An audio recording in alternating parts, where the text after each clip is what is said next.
franchise player, kings, dynasty, legacy.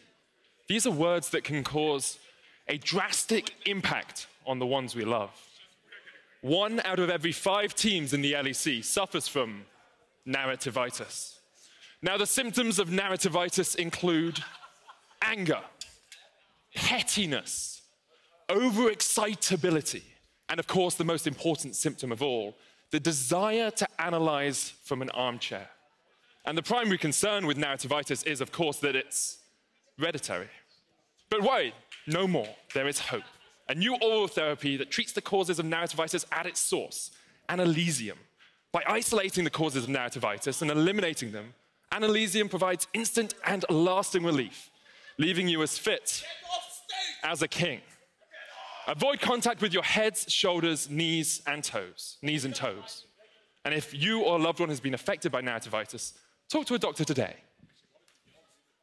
Terms and conditions may apply. The LEC takes no responsibility for cases of narrativitis caused by overexposure to memes, jokes, or quips. Take only on a full stomach, effective in 5 out of 7 cases. Foxtrot Industry certified. Kings, Legacy, Dynasty, Rekkles. Hello, Reddit. Take my money. I want to order a dozen. Congratulations, Medic. Thank you for that insight. A dozen? Yeah, I don't know what it is. I don't know if it's a liquid, if it's pills. Like, I mean. I don't know, just like, how am I going to... Anyway, shall we move on? Ladies and gentlemen, G2 Esports will be taking on Fnatic to round out week 4. Frosk, would you like to take us into the draft? Oh, yes, please. Something popped into my head. I was like, I already spent my 1. It's fine. Okay. What would you like to see G2 banning?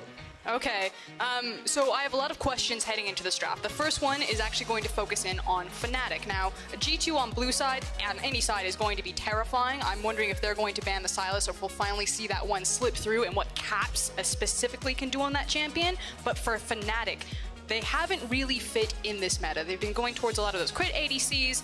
They've grabbed the Lucian a couple of times, haven't found a lot of success. So I'm curious if Fnatic have kind of been saving, if they're going to feel a little bit better, maybe go towards the Ezreal or something that's a bit more mainstream as they look down giants in G2. Okay, let's find out as the draft plays out. And of course, the gigantic question, the man on your screen right now, Caps. How does Fnatic solve the Caps problem? You can see a number of mid lane bans here. Cassio, Akali, Urgot, as well as potential Sylas. Caps, we've seen with some mastery over that champion. A lot of power picks. Jankos, what am I saying? Jace is now locked in for G2 Esports. And of course, the Caps problem, Nemesis either has to answer him in draft or Fnatic have to support him and play around him to answer Caps in game. Yeah, the question is are they going to play hyper defensive and just try to survive Caps' pressure, or are you going to try to curate a specific matchup for mid jungle and just Caps away? That said, Ornn coming in pretty hot and fast, and because Thresh is locked in alongside him, it's not Ornn's support that we saw in the LCS, as well as in Korea. That is what I was expecting, an instant pivot. So some surprises, some celebration from Jankos, who seems to be very high energy. Now, Lucian has found himself in the ban pool in the majority of the games this weekend. Now, Perks and Mickey have the Braum Lucian lane, the lane that has been the bane of their laning phase for several games now. And the analyst desk already asked it, you know, who is going to win in that bottom lane? A lot of the, I believe, chat spamming, and eventually it was Rekkles that won out in that vote. But for me, it's always going to come down to matchup. And when you're looking across from Perks and Mickey, who have Lucian and Braum, there's not a lot of 2v2 options that Rekkles and Hilly are going to find. Thresh, or already locked in, that can compete with that type of firepower. And of course, the emotions that have already been shared between the likes of Perks and Rekkles has something that's been many stories. And the looks of the faces, Fnatic pretty serious and stern, G2 pretty jovial and celebratory. We're into phase 2 bans, Camille and Kai'Sa removed. I do like the fact that they prioritized the Lissandra. I think that she keeps falling a little bit too low in priority. And again, getting Nemesis a champion that not only has wave clear, that has roam, but also has the ability on her kit to survive all-in potential. So I feel like this is the perfect champion to either survive or control or at least follow Caps for Nemesis. But that does mean that they give away the Kai'Sa. And so now I'm like, what does Rekkles actually reach for in his ADC champion pool to at least survive Lucian Braum? And of course, what is Caps going to be running into that Lissandra as well? I mean, is it going to be the Jace? It's possible, of course. We need to find out for the next few options. Aatrox is still open and available. Last ban is going to be the Kennen taken off the table. And of course, Jace could also be run into that Ornn in the top lane. It's something that Bwepo has played many times in the past and done very well on. And now Rekkles will find out what is the answer. What jungler and what AD carry will be secured for Fnatic? I like the fact that it's the Kennen ban because it feels like it's specifically targeted at Rekkles. The fact that you already have Ornn and Lissandra locked in from Fnatic. Yeah. So G2. I mean, good point. Oh, okay. Okay. I was gonna say that G2 really taking the gamble that Rekkles won't have a champion to pull out, that it's gonna be something that he's uncomfortable on. I thought it might be Kalista because of how Kalista works with Thresh, but left turn, we got Jinx. Are we leaning into the let's scale and get Rekkles to late game? It is something that Fnatic have done a few times, and the options are there. Now, of course, you do have some options to play around with the likes of Lissandra and Ornn. The response now from G2 Esports is gonna be the Zoe. I wanna look back at how these two team compositions round out and re-ask that question. It feels like a lot of early to mid-game power, especially with Zoe, Jace, Olaf now completing the G2 roster. And with an Olaf being locked in, that is just nightmare for Rekkles. Jinx, very low mobility. Hilly is going to have to be so on point with these dark passages to get him to safety because Jankos is just going to pop ult, fly in, and delete Jinx if he gets a hold of her.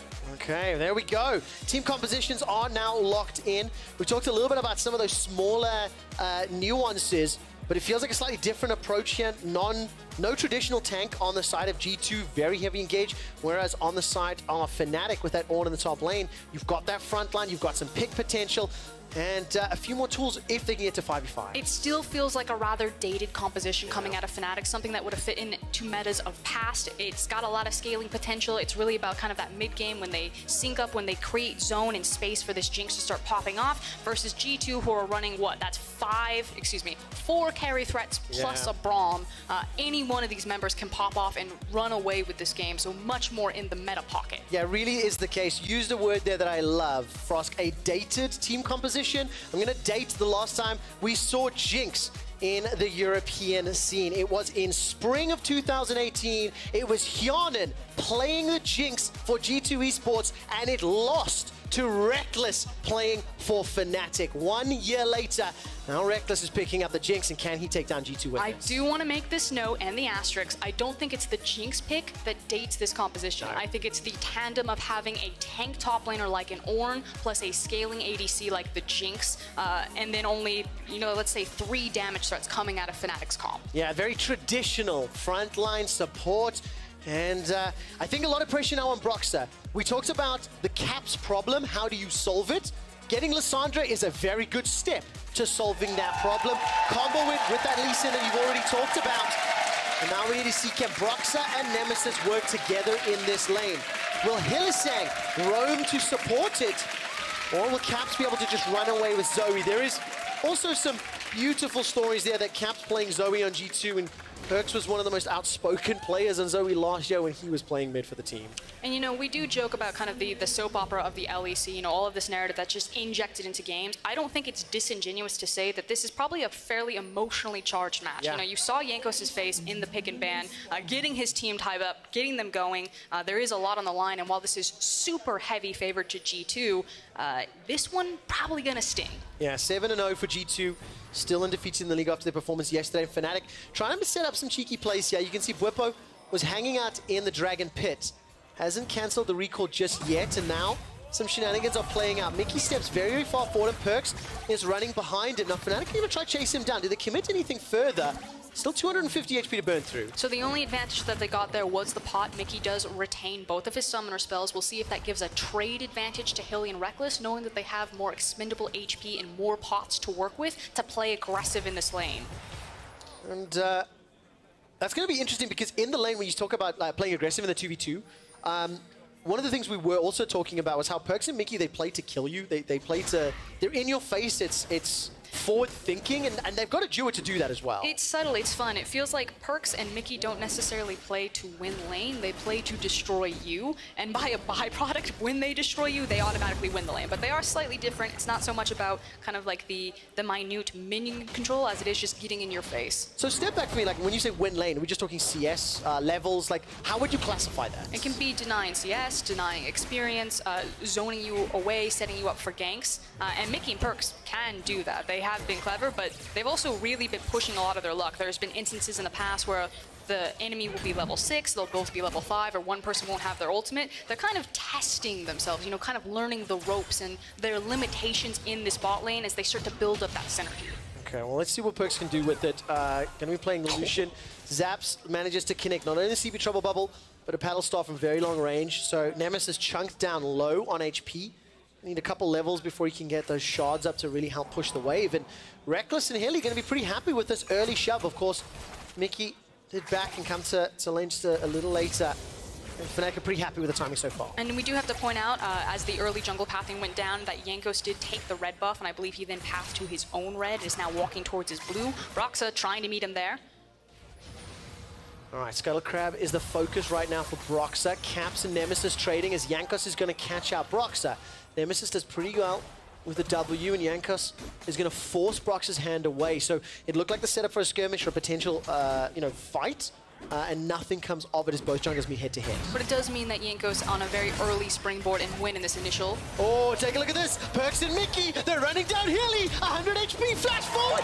First blood picked up by Perks and Mickey. They're not done just yet. Rekkles has got 400 to burn through, and there's not enough damage to kill him. And that's the bottom lane for G2, led by Perks. And Mickey and Perks play to destroy you, and that's exactly what they just did to Hilly. And not only that, but also getting the double summoners, the flash and the ignite off of the Thresh. It was matchup dependent. You know, this is Thresh and Jinx into Lucian Braum, so it's still going to be an uphill battle, but you just have to respect any time that Q is going to hit, they're going to look for the all-in. Yeah, and that's exactly what happens. Perks going to be very, very happy with that.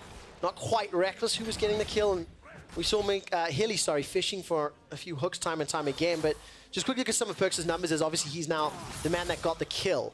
6.7 KDA, his CSD currently third at +8, and kill participation, which is very interesting to me, is 70%. So, you know, G2, they get a lot of kills, they do a lot of damage. I talked about that yesterday on the show. And Perk's involved in a very large margin. I'm going to steal the words from Max Lore's mouth. Limit League of Legends. It's League of Legends that's defined by the limitations of your champion pool, your own skill cap, your ability to outmaneuver your opponents. That's why G2 are such an exciting team to watch. You know, it's very rare in esports comparatively to traditional sports. Sometimes you are just bigger, faster, stronger than your opponent, and you can just run people down because you're more athletic. Obviously in esports, that doesn't necessarily exist because we're sitting at a keyboard, but that's what G2 do. They just beat you because they're better. The thing is, I do think it is a comparable analogy, because sometimes you just have players that are simply better. Traditionally in esports teams though, it'll be 1 or 2 players per team that are better than everyone else. You've got a team of players on G2 where an argument could be made that every single one of them is better than their opponents. That's why I say an argument could be made. It's defendable. And that is, of course, why they're absolutely smashing. They've already got a 1,700 gold lead at 5 minutes into the game. CS advantages for Wonder, who we haven't even looked at, by the way. He's +20, obviously going well for Caps in the mid lane with Spellbook and the kill down bottom. But this was never going to be a fun matchup for Bwipo, Ornn versus the Jace. That's the other crazy thing about G2. You know, you expect them to flex on no names, but against a team like Fnatic that still has so many strong members in every position, you have the likes of Broxa, of Bwipo to Rekkles, again, just stacks them up into why there's so much respect and so much attention given to this team right now. Yeah, and then of course, we spoke to Jankos and Wonder a little bit yesterday, and it's very heartwarming to hear the players on G2 talking about they want to be humble in their victories, they want to learn. They didn't sound humble yesterday, quick shot. Well, they didn't, but a little bit of it, I think Caps is a little bit egotistical on PGL to a degree. But I mean, we're 6 minutes in. Look at the gold lead. It's 2,000 gold. Jankos, we haven't seen him a huge amount. He's just been farming up in the jungle, stealing away a few camps here and there. He's already up 300 gold on Broxa. Nearly got access to the Ragnarok. And it's a beautiful thing to watch for G2, who again were very, very heavy favorites in this matchup, playing what feels like a very meta composition, and it's up to Fnatic to try prove they can, you know, stand toe-to-toe. And while this gold lead is sizable, you do expect this kind of in this power window that G2 would take control of the game. You know, this is what their composition is drafted for. It's now, what does Fnatic do with their comp? And for me, it really does hone in on Nemesis. And it's unfortunate that he's versus someone like Caps, and it's just getting blasted right now. But this is supposed to be about the Lissandra and the Lee Sin in the early game. You know, locking someone up with Frozen Tomb, and then using the burst damage of the jungler. And if they don't get that going, nothing will happen for Fnatic, at least in early. I agree with that, and I think it's crucial to note that while he's being bullied right now, up until that last wave, Nemesis was about 10 CS down. Hilly's going to get stunned up. He's got no flash available. There's an engage in the top lane. It is Broxah. Look at the knockup. Wonders flash doesn't carry far enough. And it is very clear who Berlin is cheering for. Fnatic pick up a first kill of the game. Hilly is going to concede his life. Not going to be able to do more than that. Another kill to G2 as well as a tower. Jankos is Ragnarocking now on top of Rekkles' head. Flame Chompers will simply not be enough. And there's no Super Mega Death Rocket. Double kill for Perks. Rekkles holding his flash, knowing that he was dead either way, so maintains his summoner. But it was quickly responded by G2, and so many more members pressuring on the bottom side. So looking at the top side, Wonder very far extended forward. Good read from Broxah to recognize, okay, it's still early in this game. You're still squishy. We can find the kill here. Whippo connects the ultimate, but there's always a response from G2. Yeah, G2 able to put pressure. The wave was being pushed up. I mean, Perks and Mickey have been setting that for a fair couple of waves. They were really playing very far forward, pushing it down. And obviously Rekkles being very intelligent to hold on to his flash. It just allows him to play a little bit more forward in the next engage. And again, it's the difference. It's not just one kill. You know, Fnatic get one, G2 get two. Fnatic don't have the wave pushed into the tower because they have to chase Jace through it. G2 have the wave already pressed into the tower, so still getting more and trading up across map. All right, so G2 Esports, they extend that gold lead. I still am just staggered. 3,000 gold, as well as an Infernal Drake. Very fast. It is. And just before we got into the exchanges, you were talking about Nemesis trying to go toe-to-toe and being blasted HP-wise by Caps Zoe, but it's only an 8 CS difference. This is a good sign on a pick that can help Fnatic if they ever get to play proactive. Death Sentence will pull Mickey near the tower, but not far enough. And you can just see how Perks and Mickey are using the strength of this duo lane to really, really put Rekkles and Hilly under the tower. And unfortunately, without Nemesis and Whippo's access to teleport, there's just no help coming for Hilly and Rekkles. Big level disadvantage, 7 and 6. Hilly still doesn't have access to his ultimate. This is a sinking ship and a waiting time bomb in this bottom lane. Perks and Mickey are just about to blow everything up on Rekkles and Hilly. Well, Culling's going to be used now onto Rekkles. That drops him down to 50% HP. For what it's worth, Frosk, I think Perks and Mickey have been throwing absolutely everything onto them the entire time. Here comes Broxah. This is the engage from Nemesis. Sonic Wave connects. Dragon Rage for the kick. Listen to that crowd. Fnatic faithful are here in spades, but this will not be a cheer as Whippo will not be able to get the Orn Horn. And Jankos runs him down. The G2 army in reply, celebrating as more plates fall. Broxah is quickly booking it up. He was undiscovered through this pathway, through the control ward. Can he get Wonder? All right, let's take a look at that. The turret plating falls. Broxah doesn't have that ultimate available, but an execute and a Q. Does he fancy a shot? Oh, misses it. Well, I wonder if he would have followed it through. I held my breath. Do you don't want to really jump into a Jace and Olaf? I mean, he has his challenging smite available to him as well as his flash, so I think he would have taken it if the Q connected. This is how this interaction was supposed to work. We talked about it. You have Lissandra, you have Lucian. This is the combo that you can set up because you can instantly delete and pop someone in the duration of the Lissandra ultimate. That said, there's always a response from G2. Yeah. This is a top team, so they never just give away something for free. Also, it's slightly faster to respond and set up a follow-up play when every single one of your lanes is playing forward, every single one of your lanes is like, you know, in a position where they can get tower damage, they can get plates. Look, 2 plates secured for G2 in the top, 1 in the middle and 2 in the bottom lane, which is why they're just significantly further ahead. And I do want to quickly point out this vision while our observers are looking at it. Mickey has been placing this because, again, Perks and Mickey are playing so aggressive, abusing the Lucian Braum, and Mickey's making sure that he's constantly getting this giant net around the bot lane so they have the information and the freedom to just flex here. Yeah, that's exactly why G2 are just playing so aggressive, so fast. Look at the items already. Ghost Blade for Wonder in the top lane, Blade of the Ruin King for Perks in the bottom lane already, and just some defensive items really on the other side. They got a very early Dragon as well. Infernal, 6 minutes to go now. You know, Ocean coming up in 30 seconds. And we haven't even talked about what happens outside of this lane phase. You know, you look at Zoe and Jace and all of the poke potential. I'll hold it though. All right, Jankos was aware of this. completely understanding that Brox and Nemesis were going to go for the engage. Nemesis self-cast the ult. Brox has got the ult available with no Sonic Wave connecting. Resonating Strike simply will not be enough. Caps is not done yet. He goes for it. Broxer doesn't find the kick on the tower. Body block from Jankos. Here comes Mickey. Another kill to G2. Whippo's trying to fight something back onto Wonder. Manages to get the knock up in the air. Wonder puts the hammer down onto Whippo. Here's the shot going to hit there. That's what we're going to look at. Acceleration gate and shock blast. Come on. Will Wonder find it? Whippo's going to be healing just ever so slightly, and Wonder decides not to pull the trigger. Yeah, doesn't even use his flash. Did have the advantage. It has just now come up for Whippo. Maybe he wasn't keeping exact track of that cooldown and didn't want to push his luck when he'd already won the trade. Just so much, again, credit to G2. Frost, you keep talking about how good they are making plays and getting the advantages. Jankos takes the Dragon. That's the second at 12 minutes. Jankos was waiting for the engage from Broxer and punishes it perfectly. It just kind of makes you breathless to watch it as Perks. Oh my word, gets the flash out from Hylissang. Hylissang starts to recall. Mickey's got his ultimate available and he might decide just to go for it. Hilly decides to cancel. Flame Choppers comes back up. Now Hilly's not going to find the death sentence. Mickey escapes with his life. Do you know, I didn't expect Fnatic to go on the aggressive, but they managed to thwart it and stop the pressure on the tower. I mean, frankly, you see life from Fnatic, but it just is going to take so long for their composition to really find its footing. And as I was saying, it feels just breathless watching G2 because action is constantly happening. You never get a moment to breathe. You never get a moment to collect yourself because here comes Jankos. All right, here we go. This is why Mickey held on to his ultimate.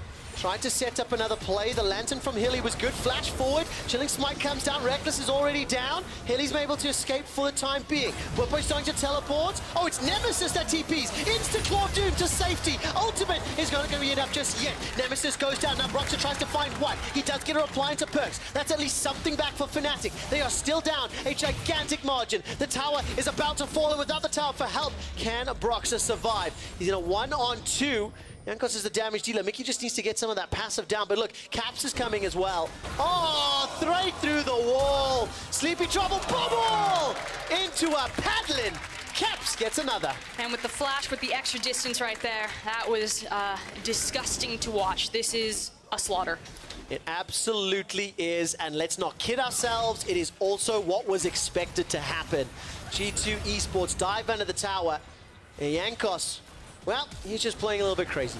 I do like the fact that Jankos throws the axe and then immediately turns on Rekkles, thinking that he could possibly have a fadeaway on Hilly. And then G2, I mean, at this point, you just kind of sit back and you wow at how well they skirmish, their target selection, how they move together and work as a group. Perks does shut down. It's nice that it goes into Brox's back pocket. I think he's the sole carrier of all of the kills for Fnatic right now. Yep, exactly the case. Brox is the only one on that neutral to positive KDA. 3 kills, 2 deaths. Oh, Zoe. Even Caps is like, it hit? Unbelievable. Caps 3-1-1. Got the Luden's Echo completed. And as we hit 15 minutes, by the way, it's an 8,000 gold, or 7,800 gold lead for G2. The largest gold lead of the spring split thus far was Misfits at 10,100. G2 are just shy of it. Take the second tower down. And this is absolute obliteration. And this is where G2's composition gets particularly disgusting, because now that all the towers have fallen and it's about playing fish in a barrel. Now it gets disgusting? Yeah, because it's Jace Zoe. And they're on their initial power spikes, so they've got one completed item. They walk up to anything, fish in a barrel. Fnatic have to make sure that none of those cooldowns connect with them.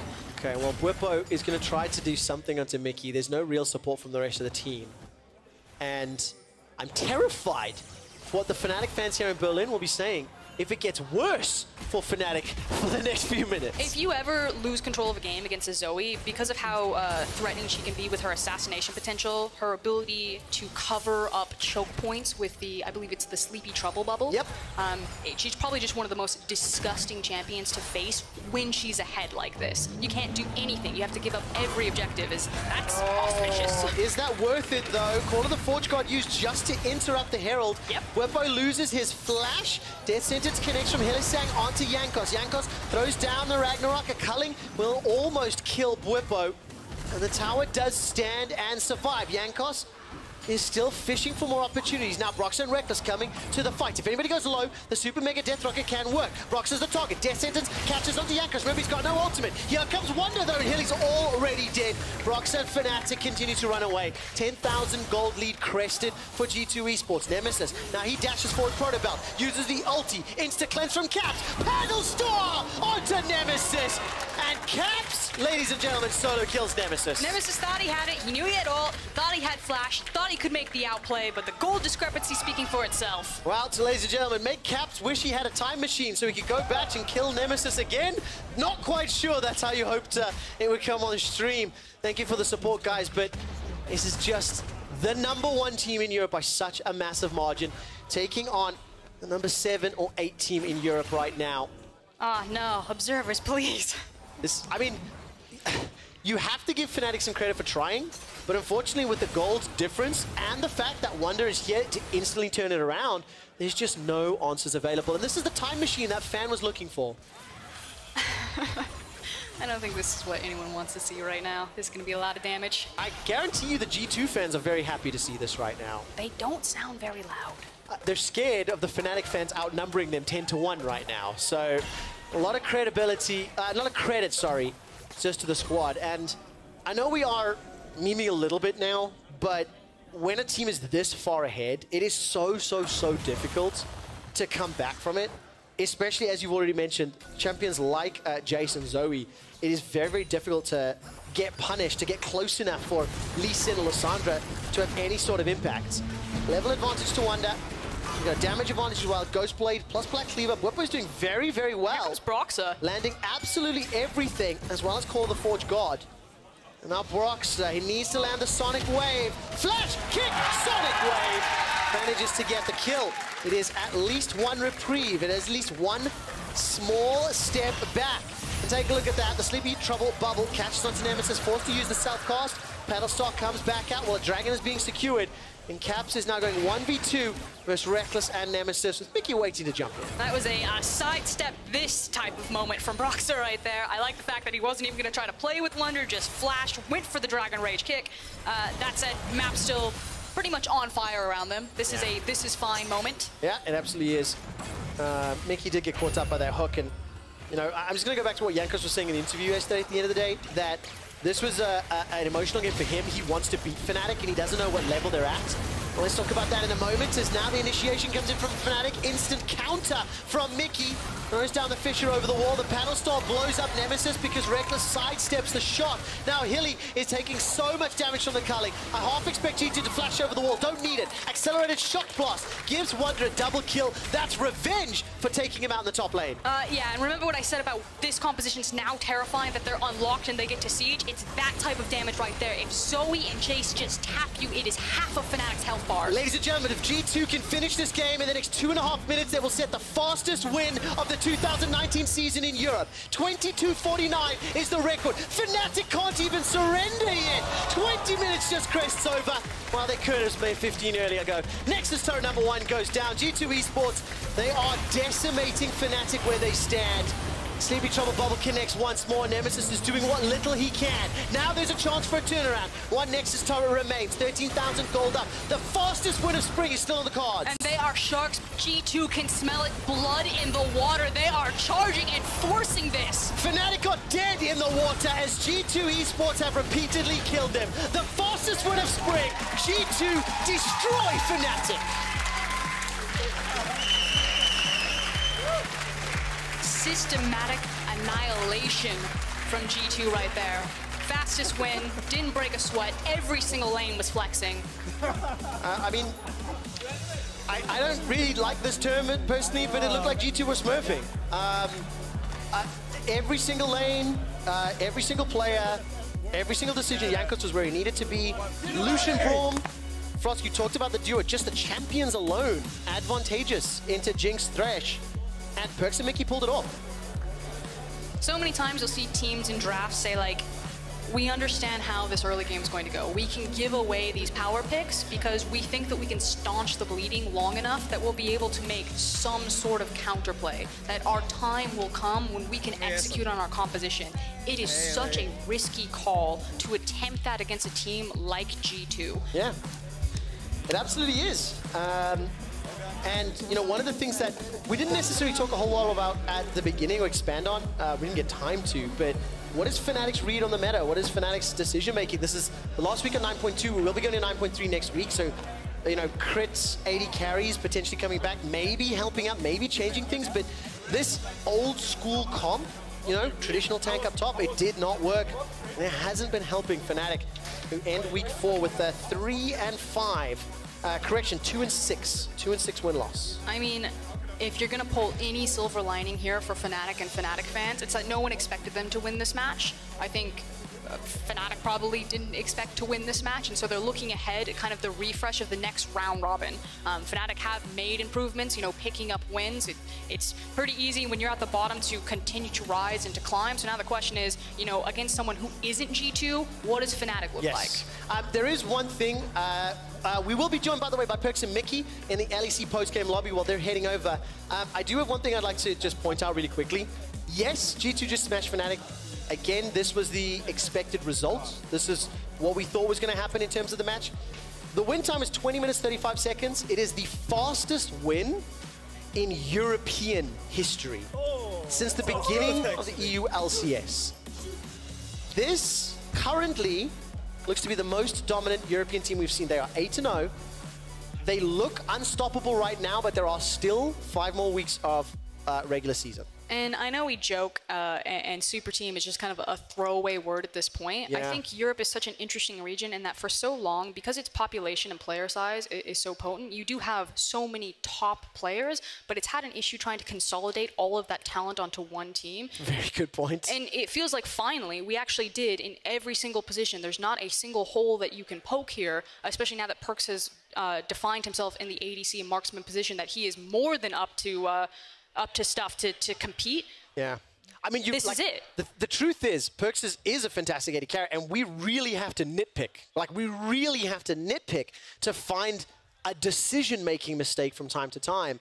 I love what you said. We've never had a team in Europe where every single role has consolidated the top 1 or 2 players, debatably, arguably, in the entire league, and G2 have done that. We did need to do key player of the game. It's the last time for the week when you settle it between Jankos, Caps, and Perks. You guys at home are in charge of the vote. Head over to @LOL Esports on Twitter to vote. I think this one's so easy. I think you have to give it to Perks. Yeah, matchup plays a huge part in this. It was Lucian and Braum, but Perks put his money where his mouth was, and he threw it down. He didn't leave anything off the field. It's so hard because I can't argue with you, but I would give it to Jankos because he was everywhere he needed to be. Strategically, yes. Jankos and Caps were on point. I just think that for the emotional victory, like, Perks, it was step up or shut up time, and he did it. I give Perks the emotional victory of the quickest win in European history. G2 Esports are 8-0. And let's hear from Perks. Let's hear from Caps. Thank you very much, Quick. So I am joined by Caps. Neither of them wanted you as their player of the game. I'll say that you were my player of the game just to make you feel a little bit better. How's that feel? I mean, it means a lot, of course. Your opinion is the most important. But you hear that, Quick Shot? But I think it's fair. I feel like I got carried this game pretty hard.